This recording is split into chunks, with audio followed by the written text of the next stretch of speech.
ഈശ്വംസിഹായിക്ക് സ്തുതിയായിരിക്കട്ടെ. വിശുദ്ധ മത്തായി അറിയിച്ച സുവിശേഷം 3-ാം അധ്യായം 8-ാം വാക്യം. മാനസാന്തരത്തിന് യോജിച്ച ഫലം പുറപ്പെടുവിക്കുവിൻ. സ്നാപക യോഹന്നാന്റെ പ്രഭാഷണത്തിലെ ഭാഗമാണ് ഇന്നത്തെ നമ്മുടെ വിചിന്തന ഭാഗം എന്ന് പറയുന്നത്. സ്നാപക യോഹന്നാൻ ജനങ്ങളോട് പറയുന്നത്, നിങ്ങൾ മാനസാന്തരത്തിന് യോജിച്ച ഫലം പുറപ്പെടുവിക്കാനായിട്ട് നിങ്ങൾ മാനസാന്തരപ്പെടണം. ഈശോയും നമ്മളോട് പറയുന്നത് ഇത് തന്നെ. അതെ, നിന്റെ ജീവിതത്തില് നിനക്ക് മാനസാന്തരം ഉണ്ടാവണം. നമ്മളൊക്കെ മനുഷ്യരാ, കുറവുകളുണ്ടായിരിക്കാം, പോരായ്മകൾ വരാം. പക്ഷേ ഈ കുറവുകളിലും പോരായ്മകളിലും ജീവിക്കേണ്ട വ്യക്തിയല്ല നമ്മൾ. പാപങ്ങൾ നമ്മുടെ ജീവിതത്തിലേക്ക് കടന്നു വരാം. എന്നാൽ ഈ പാപങ്ങള് കഴുകിക്കളയാനായിട്ട്, മാനസാന്തരപ്പെടാനായിട്ട് നമ്മുടെ ജീവിതത്തില് നമുക്ക് സാധിക്കണം. ഒരുപക്ഷെ ഇന്ന് മാനസാന്തരം നഷ്ടപ്പെട്ടു പോയി, പാപബോധമില്ല.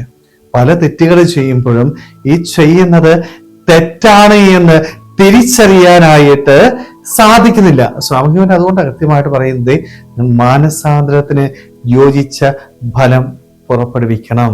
നിങ്ങൾക്ക് മാനസാന്തരം ഉണ്ടാവണം. മാനസാന്തരം ഉണ്ടാകണമെങ്കിൽ എന്താണ് എൻ്റെ ജീവിതത്തിലേക്ക് ആദ്യം ഉണ്ടാവേണ്ടത്? ചെയ്തത് തെറ്റാണ് എന്ന് തിരിച്ചറിയാനായിട്ട് നമുക്ക് സാധിക്കും. ഒരു പാപബോധം ഉണ്ടാവണം. ഒത്തിരിയേറെ കുറവുകളും തെറ്റുകളും നമ്മൾ ചെയ്യുമ്പോഴും പലപ്പോഴും അത് തെറ്റാണ് എന്ന് മനസ്സിലാക്കാനായിട്ടോ അംഗീകരിക്കാനായിട്ടോ അത് തിരുത്താനായിട്ടോ നമ്മൾ തയ്യാറാവുന്നില്ല. നമ്മളൊക്കെ എപ്പോഴും വിശുദ്ധരാണ്. ചെയ്തത് തെറ്റാണ് എന്ന് മറ്റൊരാള് ചൂണ്ടിക്കാണിച്ചാല് അവര് നമ്മുടെ ശത്രുക്കളാണ്. പിന്നീട് അവരോട് നമ്മൾ മിണ്ടുന്നില്ല, അവരെ നമ്മൾ മാറ്റി നിർത്തുക. പാപബോധം നഷ്ടപ്പെട്ട ഒരു സമൂഹത്തിലാണ് നമ്മൾ ജീവിക്കുന്നത്. പലപ്പോഴും നമ്മുടെ ജീവിതത്തിലും ഈ പാപബോധം നഷ്ടപ്പെട്ടു പോയി. ചെയ്യുന്നത് തെറ്റാണ് എന്ന് മനസ്സിലാക്കാനായിട്ട് എനിക്ക് സാധിക്കുന്നില്ല.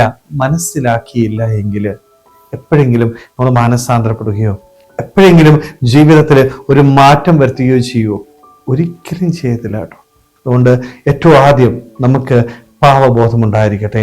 തെറ്റുകളും കുറവുകളും പാപങ്ങളും ഒക്കെ നമ്മുടെ ജീവിതത്തിലേക്ക് കടന്നു വരാം. പക്ഷേ ഈ പാപത്തിൽ ജീവിക്കേണ്ട വ്യക്തിയല്ല ഞാൻ. മറിച്ച് ഈ പാപങ്ങൾ ദൈവസന്നിധിയിൽ ഏറ്റുപറയുവാനായിട്ട്, പൂർണ്ണമായ മനസ്താപത്തോടുകൂടി കുമ്പസാരിച്ച് ഒരുങ്ങാനായിട്ട്, ദൈവസന്നിധിയിൽ അനുതാപത്തോടുകൂടി ആയിരിക്കുവാനായിട്ട്, മാനസാന്തരപ്പെട്ട് ഈ ഭൂമിയിൽ നന്മ ചെയ്ത് യഥാർത്ഥ ക്രൈസ്തവനായി ജീവിക്കുവാനായിട്ട് നമ്മൾ ഓരോരുത്തർക്കും ആത്മാർത്ഥമായിട്ട് ആഗ്രഹിക്കാൻ ശ്രമിക്കാം. ദൈവം നമ്മളെല്ലാവരെയും സമൃദ്ധമായിട്ട് അനുഗ്രഹിക്കട്ടെ. ആമേൻ.